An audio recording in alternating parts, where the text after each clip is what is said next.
Please join me in Gasho. No one knows, no one knows, no one knows. Hello out there.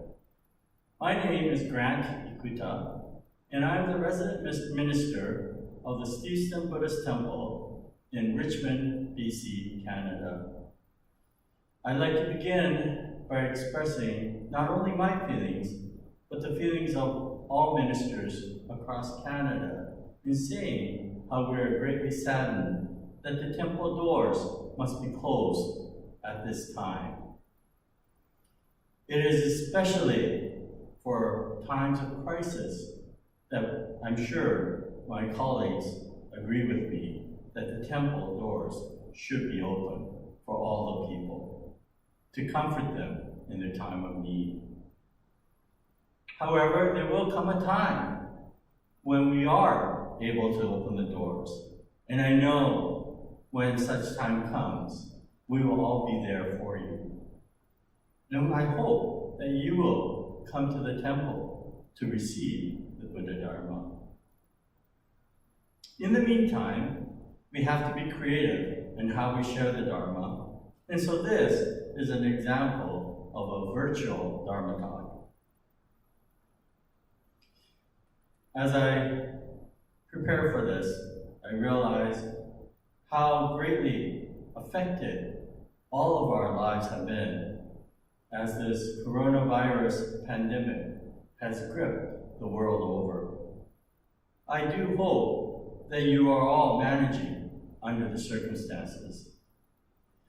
This coronavirus outbreak has hit particularly close to home, as one of the individuals who passed away on the Diamond Princess cruise ship in Yokohama, Japan, was in fact a very dear and dedicated member of our temple here in Steveston. Words fail to express the sense of loss we are all feeling here. And many of us are still trying to wrap our heads around the severity of this pandemic. How the world has changed since January, when our member and his wife set off to Japan for a cruise in Asia. I remember him sheepishly laughing as he said they will have to miss some of our temple activities, and me in return telling him to go and enjoy the trip, and that we'll be waiting for them to come back. None of us could have foreseen what would occur during this short 2-month period. The coronavirus pandemic is the greatest threat to humanity in our modern era. It is affecting every part of the world and has not spared anyone in its path. As the pandemic rages on, we can see cracks developing in our society as people panic with the uncertainty of the foreseeable future. The other day, I happened to be at our local drugstore when a supply of toilet paper came in. People were grabbing it like it was the end of the world. A man with a young family was arguing with the store clerk about how many packages the family could buy. The clerk was trying to tell him that it was one package per family. The man argued that it should be one package per person, and since they had 5 people, counting the 3 children, they should be able to buy 5 packages. In the end, I believe they ended up with buying 2 packages. And I thought to myself, what a sad plight we are in, that people are now squabbling over toilet paper.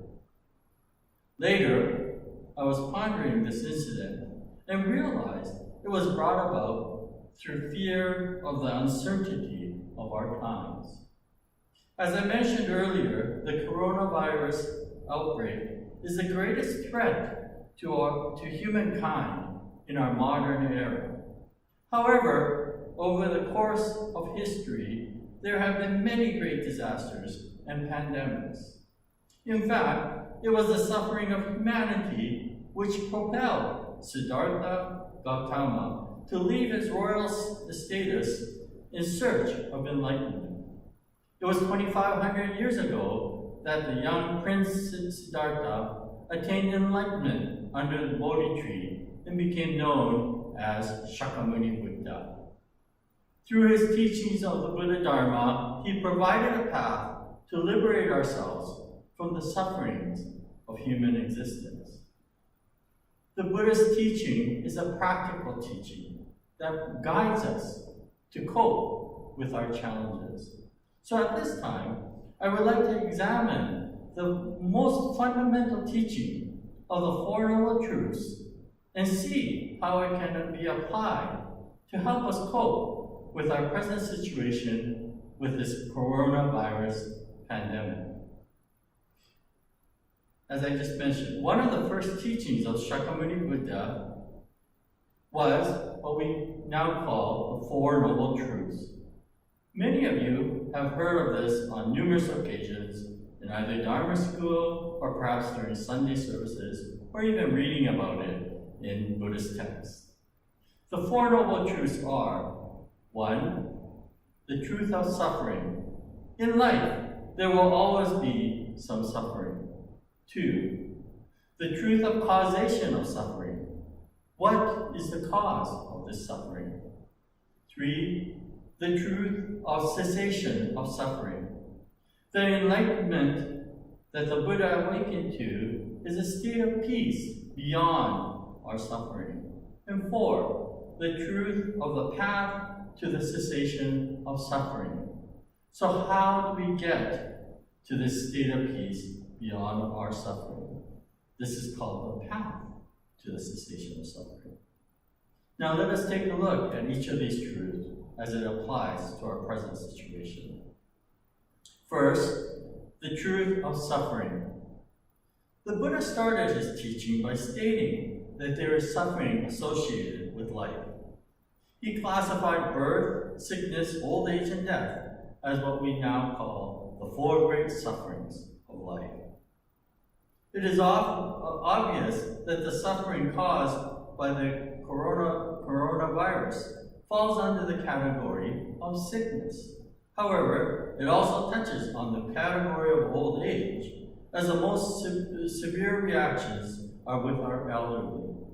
And of course, it also touches on the suffering of death, as we see a great number of deaths worldwide. Until a couple months ago, many of us, including myself, led a life of false security, not realizing the truth of the fragility of our existence. A few years ago, you may have heard about a virus which was decimating the population of bumblebees in the world. How many of us thought at that time that it could happen to the human population? I know I never did. We are quickly realizing that we are no different from any other species of animals or plants, and are just as susceptible to the laws of nature. What is important in this first noble truth is acknowledging the reality that suffering exists in our lives. This acknowledgement is fundamental as a catalyst for change. Without it, we continue to live blindly without giving thought to truly important issues such as our own existence and our loved ones around us. So, let us go on to the second of the Four Noble Truths, the truth of causation of suffering. The Buddha said, once we acknowledge that there is suffering, the next thing we must do is to look at the cause of this suffering. A doctor recommends getting tests done when there are symptoms of the coronavirus, just so the Buddha said that when we acknowledge suffering as being part of our existence, then we need to examine its cause in order to deal with it. Through his practice and meditation, the Buddha realized our suffering is based fundamentally upon our ignorance and the greed that is associated with it. Going back to the incident at the drugstore, the reaction of the father was spawned from the fear of the uncertainty of the future, and at the same time, the desire to provide for his family. Fear of the unknown is actually a very basic reaction that is common in all animals, and scientists would call this the fight or flight reaction. When we are confronted with uncertainty, we naturally try to sustain our existence, which may include the impulse to hoard more than we actually need. Whether we succumb to those basic instincts or not is dependent on wisdom which we receive through the Dharma. Next, the third of the Four Noble Truths, the truth of cessation of suffering. The Buddha stated that if we follow his path, or what he called the Eightfold Path in the Four Noble Truths, then one can lead to a state of peace which is beyond our suffering. And this is known as nirvana, or enlightenment. In other words, external forces can create a situation in which we are put in a state of dis-ease or discomfort. But how we cope with that situation in which we are put in makes a difference in how much we suffer from it. There's an old saying that states, pain is unavoidable, suffering is optional. Through the path of the Buddha Dharma, we are able to control our impulses to react to the fight or flight instinct and to face head-on the challenges in life. So how do we face, or how do we face those challenges in life? And here the Buddha said, this is where the path is important. And so the fourth of the Four Noble Truths is known as the path to cessation of suffering. And there are 8 aspects of it, and so the Buddha called this the Eightfold Path. When we look at this Eightfold Path in relation to the coronavirus pandemic, we see something very interesting. So let's get into the Eightfold Path. First, right view. So according to the Buddha, the first thing that is very important is to see things as they truly are, not through our rose-colored glasses, but as they truly are. In the case of the coronavirus, the virus itself is neither good nor bad. It is what it is. It is a virus. It does not have a will of its own, and conversely, it does not discriminate who it infects. It is highly contagious, and all of us are at risk. What can we do to mitigate the situation? The best solution would be to have a vaccine to fight off the virus, but we know that that won't be coming for a while. Then the next best way to deal with it is through keeping our physical distance from one another to hinder the spreading of this virus. Right thought. The second of the Eightfold Path.